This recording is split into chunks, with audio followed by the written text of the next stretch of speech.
Hey folks, Roland Martin here.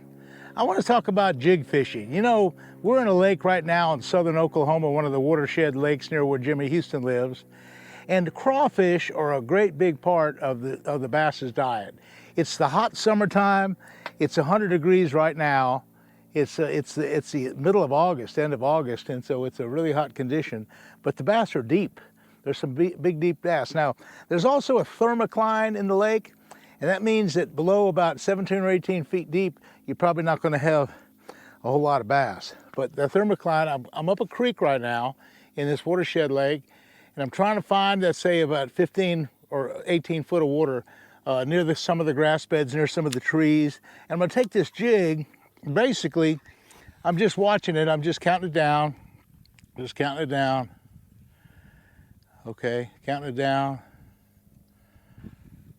I don't know how deep it is. And basically, work it like a crawfish on the bottom. There's grass here. If you can notice all the grass, it's a hydrilla gorillas in here.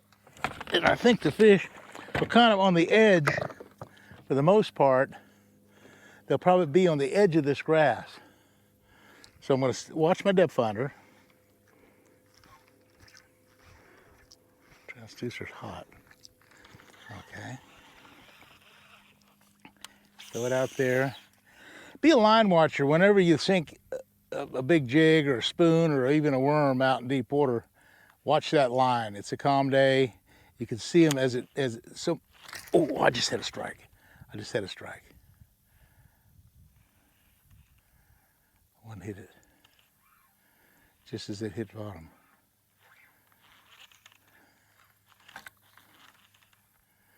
Try that again. Oh, got a little grass on there. And he got my tail. So that's another big problem. So for a tail, I'm gonna try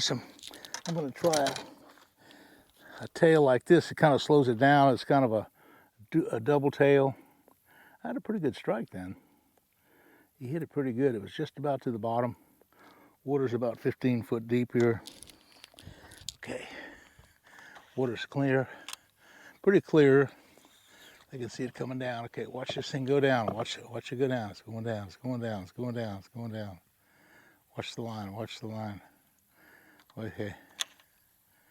It's on the bottom. Now I'm gonna go ahead. It's right about 15 feet deep here.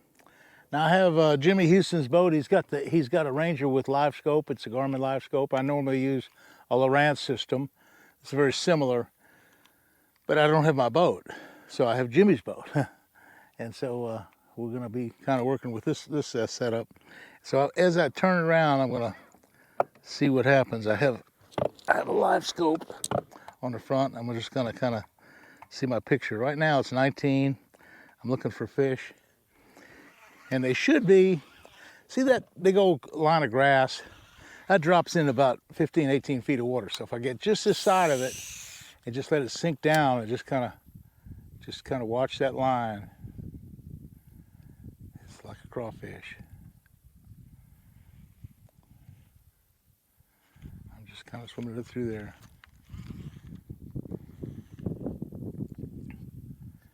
And a little bit of breeze helps. These 100-degree days. I lived almost 10 years here in Oklahoma, not in the southern part. I was in the Tulsa area around Broken Arrow, and we fished a lot of those Grand Lake of the Cherokees and all those lakes like Lake Eufaula, and I won tournaments on all those lakes. And so Jimmy and I, Jimmy of course lived in Oklahoma all his life, and so we were always, for about 10 years, we were always competing on the state champion. In other words, they'd give state champion plaques in all the different tournaments. And so it was always up between Jimmy and I who was going to win the state championship for the year. Well, what I tried, I just put this crankbait on that Jimmy had laying here, and I threw the crankbait at the shoreline, and I got a nice one. I got a nice little fish here on it with a crankbait.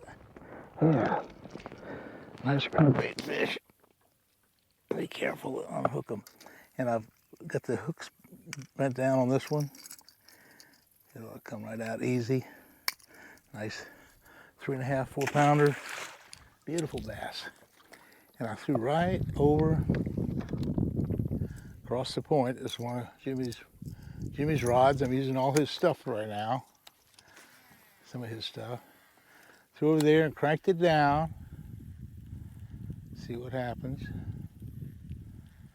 See if there's another fish there. Sometimes there's several. If that doesn't work, I'll throw the little worm on there. I just picked this crankbait up. It's just out of curiosity, and because Jimmy had it laying here, so I'm gonna just try it real quick. See what happens.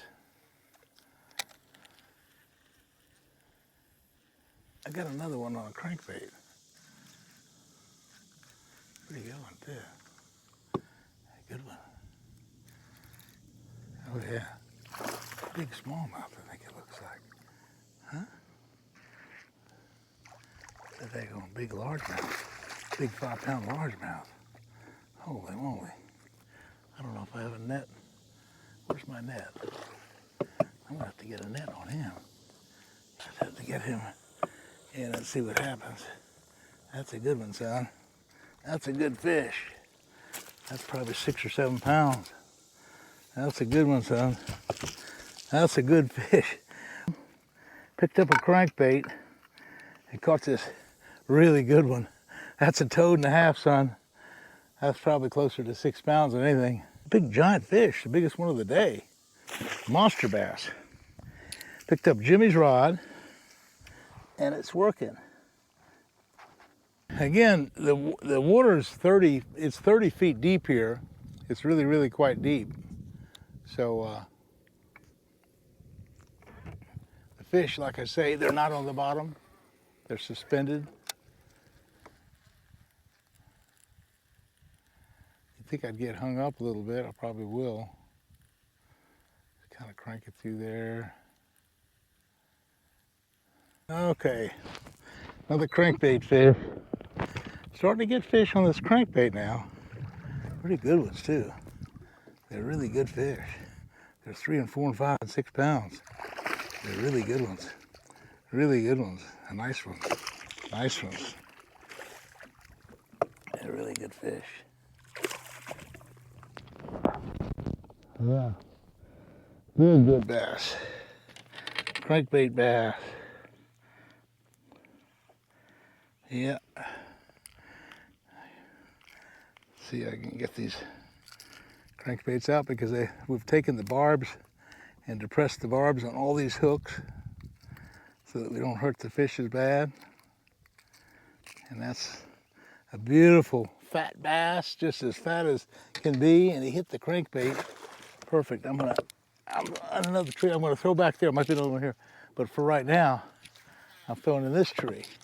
These are all big single trees.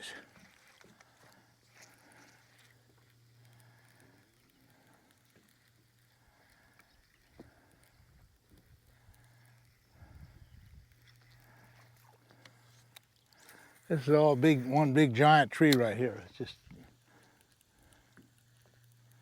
the top of it. See, we're 38 feet deep. I just caught that fish in 38 feet of water. Of course, he was probably only down 5 or 6 feet. Because the crankbait came over a limb. It came over a big limb and came up and then went back down again, and that's when he hit it. So he wasn't deep in there. Well, he was maybe 6 or 7 feet deep, but he wasn't 38 feet deep like it is. In fact, the thermocline is such that there probably aren't any fish below 15 feet, because with the thermocline, it's usually that's usually the depth of the good oxygen. Now there's some oxygen down below that, but the comfort zone for the fish is probably above that, and they probably are going to be in that area above the 15-foot thermocline.